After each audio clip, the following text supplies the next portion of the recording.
Hello everybody, in today's video I'm going to show you how to add black screen in CapCut.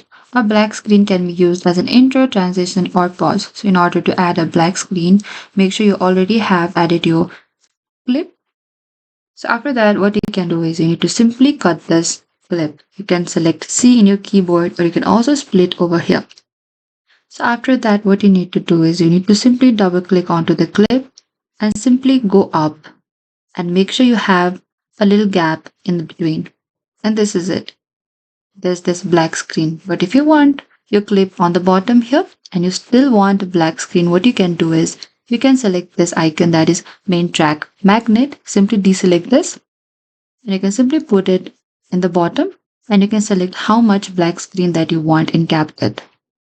And that is it. This is how you can add a black screen in CapCut, and after that you can simply select export in the top right. Thank you for watching this video. I hope this video was helpful. If you have any queries or confusion, please comment down below and we will reach out to you very soon.